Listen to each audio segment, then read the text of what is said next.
My name's Justin and this is Lotion. Kat's going to be modelling for us and we're all from Stoke-on-Trent College. Today we're going to be showing you how to apply self-tan correctly.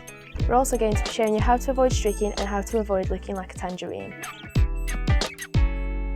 Okay, there are 3 different types of tans. There's lotion, spray and gel tan as well. Some tans are instant and you can wash them off straight away, whereas some you have to leave them on for 8 to 12 hours, which have a guide colour as well, which lasts you 5 to 7 days. What works for you may not work for your friend. This is because of different skin tones, different skin colours and different skin textures.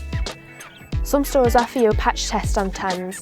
It's a good idea to do a patch test on yourself if you're new to tanning. This will help you see what the guide colour is like, what the colour will be like after you've washed the guide colour off, and also if you're maybe allergic to the tan. It's really important to not just open a bottle of fake tan and stick it straight on, because you will definitely not get the results that you were expecting. There's a couple of things that you need to do first. You need to wash off any deodorant or any perfumed products, as this will cause the tan to turn green once you're tanned, and I'm sure you don't want to be green. Yeah, and you have to make sure that you do exfoliate your skin before you apply the self-tan. This is to remove all the dead skin cells as to avoid any patchiness, and you will also get an even skin colour as well. People end up looking like a tangerine because they overload products. Don't be fooled by the guide colour. The guide colour is simply there to give you a nice even coverage so you know where you've put your tan and you won't end up with streakiness. After 8 to 12 hours you can wash the guide colour off and it'll leave you with a natural looking tan. When applying self-tan, think ahead. Some tans can take up to 12 hours to develop and you may not achieve your desired look after one layer. This is why it's more important to do yourself a patch test so you know what the colour will come out like and you don't overdo it. So this is the exfoliator we're going to be using today. It can also be known as a body polish with some fake tans, which is what the fake bakers call, which we're using today. You can also do your exfoliation whilst you're in the shower or bath to make it easier for yourself. I'm just going to massage into the client's skin to remove all the dead skin cells. You concentrate on areas like the heels, the elbows and the knees. This because tan tends to clog in them areas as they can be quite dry. You need to make sure that you've got all of your exfoliator removed before you apply your tan. I'm going to remove the exfoliator with a mitt and hot water. Now I'm going to apply the lotion tan to the back of the body. I'm wearing gloves to protect my own hands and I'm just going to put it on in a circular motion. Be sure to apply in circular motions rather than up and down. This will help avoid streaking. I've just used a pea size for the moment. I can add to the tan if I want to, if the client would like it darker.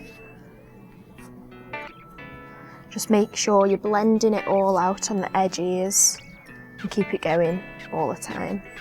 I'm just filling in any little gaps that I may have missed when I've done the lotion. Again, blending it in circular motions. If you're using a mitt to apply the tan, it's sometimes easier to blend your lines in. So this might be the preferred method if you've never done it before. Some kits do include a mitt, but they sell them in most stores for just a couple of pounds. We're first going to apply the spray barrier to the heels, knees and the ankles. This is to avoid the tan clogging in these areas. The spray or the moisturiser does come part of the kit if you do buy it as a kit, but you can also buy it individually as well if you like. You have to make sure you really work it in to avoid any clogging in there. Be sure to apply the barrier spray on the feet as well. On the toes first, to avoid clogging in the toenails, and once again on the ankle and on the knee as well. Spray the spray barrier on the elbows to avoid the clogging, and also onto the wrist as well.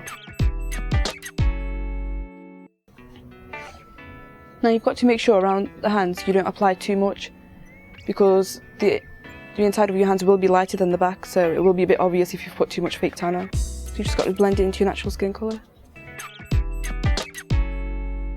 If you're going over tattoos, such as the one on the client's back, you'd just go over it as normal, it won't affect it at all. Piercings, such as the one that my client has, you wouldn't generally go over them, you'd just go around them and get as close to the piercing as possible so you're not leaving any white marks around it. The tan's dried straight away on my client, so it would be alright for her to put loose clothing on after. If you were to wear tight clothing, the tan might rub off onto the clothing and it'll affect the end result. There are many benefits of using self-tan compared to sunbeds. They are much cheaper, so it won't cost you as much as sunbeds. It's quicker, it's much more efficient, so it won't take you very long, whereas with sunbeds you have to have a course for a couple of weeks or even months sometimes, depending on your skin tone. You can control where you tan and how much you tan as well, and most importantly you avoid the risk of skin cancer as well with self-tan, because it uses no harmful chemicals or any UV rays.